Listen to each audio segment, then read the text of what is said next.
ज्ञानवापी मस्जिद मस्जिद थी और जब तक अल्लाह दुनिया को कायम रखेगा मस्जिद रहेगी इंशाअल्लाह ताला। क्या आप तमाम लोग अहद लेते हैं कि हम कोई मस्जिद को नहीं खोएंगे? क्या आप अहद लेते हैं कि अब हम कोई मस्जिद को नहीं खोएंगे? तो अगर अहद लेते हैं तो हाथ उठाकर कहिए नारे तकबीर, नारे तकबीर। जब मैं 21 साल का था तो बाबरी मस्जिद को मुझसे छीन लिया गया। अब हम वही 19-20 साल के बच्चों की आंखों के सामने दोबारा मस्जिद को नहीं खोएंगे इंशाअल्लाह ताला। हम पीठ नहीं दिखाएंगे, सीना तान कर अपने हक के लिए लड़ेंगे। ये भारत का संविधान हमको इस बात की इजाजत देता है मेरे अजीज दोस्तों और बुजुर्गों।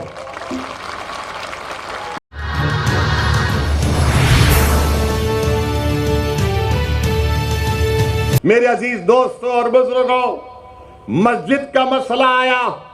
मस्जिद तो मेरी है ना, मस्जिद तो मेरी है। और ज्ञानवापी मस्जिद के बारे में टीवी चैनल पर बहुत शाम में 6 बजे, रात में 9 बजे बैठकर ये बहुत दर्स देते हैं। ये हमको सिखाते हैं मस्जिद क्या है क्या नहीं है। मकसद क्या है कि बीजेपी को और तमाम इन पार्टियों को ये लोग बचाने का काम करते हैं। ज्ञानवापी मस्जिद क्या है? 1991 में हाई कोर्ट ने स्टे दे दिया, तो आप अक्टूबर 2021 में जाते हैं, वही मुतालबा करते हैं। लोअर कोर्ट फैसला देता, मैंने कहा उस फैसले की मैं मुखालिफत करता हूं, तो ये लोग डराते हैं मुझको।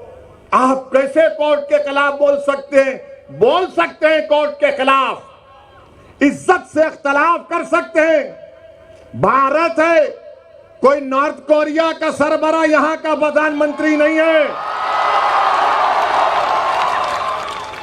हम बोले, टीवी चैनल वाले आकर हमसे पूछे, तुमने कहा कि 91 में पार्लियामेंट ने कानून बनाया जिसमें कहा गया कि 15 अगस्त 47 को जो मस्जिद और मंदिर थी वो वही मौक़िफ़ उसका रहेगा। अब आकर ये बोलते नहीं, सर्वे हुआ, वीडियोग्राफी हुई, तो आपको क्या तकलीफ है? हमको तकलीफ इस बात की है कि भारत के संविधान को कमजोर किया जा रहा है, सुप्रीम कोर्ट के फैसले को नजरअंदाज कर दिया जा रहा है। और अहमकों जो मुझसे सवाल कर रहे, वो 91 का सेक्शन 4 सब सेक्शन 2 पढ़ लो। सेक्शन 4 सब सेक्शन 2 साफ तौर से कहता है कि जो 15 अगस्त 47 को था वही रहेगा। मगर मेरे अजीज दोस्तों और बुजुर्गों, याद रखिए मेरी इस बात को, जब मैं 21 साल का था तो बाबरी मस्जिद को मुझसे छीन लिया गया। अब हम वही 19-20 साल के बच्चों की आंखों के सामने दोबारा मस्जिद को नहीं खोएंगे इंशाअल्लाह ताला। क्या आप तमाम लोग अहद लेते हैं कि हम कोई मस्जिद को नहीं खोएंगे? क्या आप अहद लेते हैं कि अब हम कोई मस्जिद को नहीं खोएंगे? तो अगर अहद लेते हैं तो हाथ उठाकर कहिए नारे तकबीर, नारे तकबीर। इनको पैगाम मिलना चाहिए, मस्जिद को अब हम नहीं खोएंगे। तुम्हारे दिल फरेब और हथकंडों से हम जान चुके तुम्हारे हथकंडों को। और अल्लाह के रसूल सल्लल्लाहु अलैहि वसल्लम का हदीस शरीफ है कि मोमिन वो है जो 2 बार एक सुराख से नहीं डसा जाता। अब हम दोबारा नहीं इनको डसने देंगे।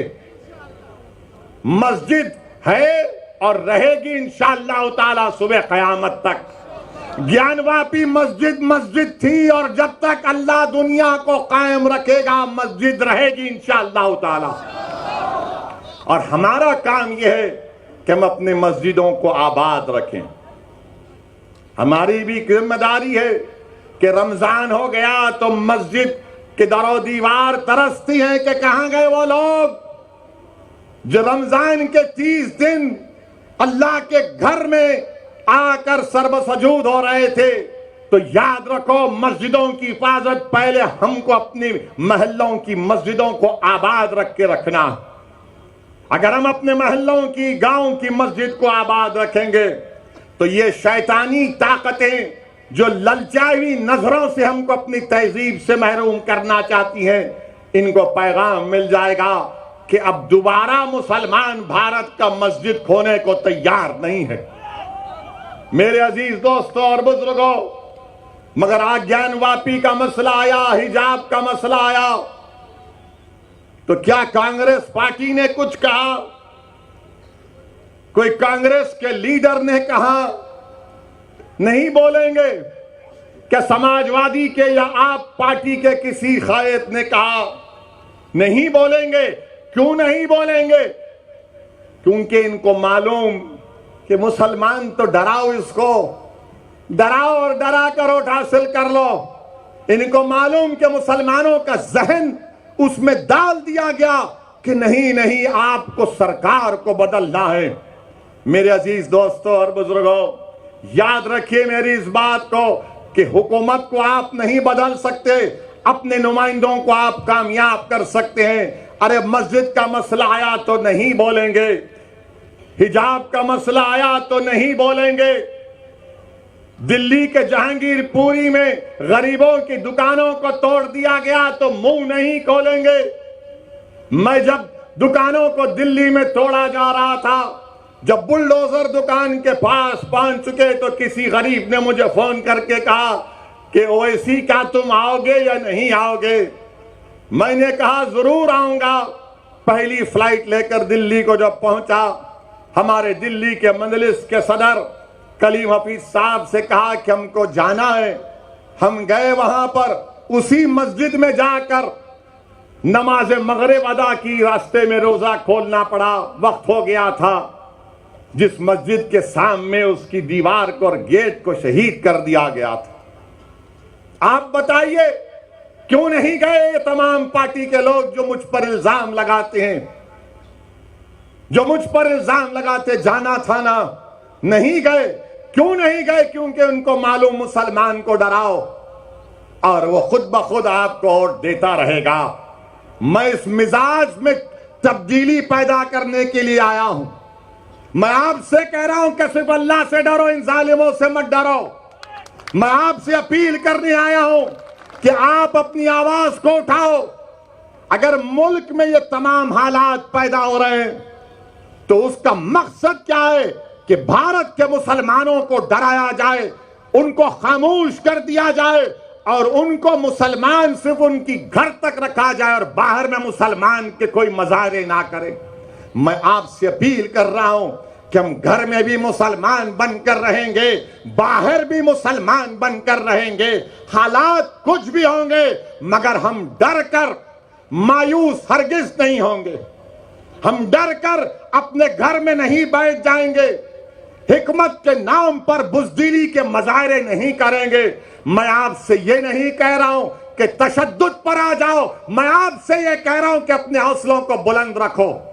मैं आपसे ये नहीं कह रहा हूं कि तशद्दुद करो, मैं आपसे कह रहा हूं कि सबर का दामन मत छोड़ो, मगर जब मुकाबला होगा तो हिम्मत और हौसले को बुलंद रखो। और मुकाबला जमहूरियत के दायरे में रहकर होगा, मुकाबला जमहूरियत के दायरे में रहकर होगा। हम पीठ नहीं दिखाएंगे, सीना तान कर अपने हक के लिए लड़ेंगे। ये भारत का संविधान हमको इस बात की इजाजत देता है मेरे अजीज दोस्तों और बुजुर्गों।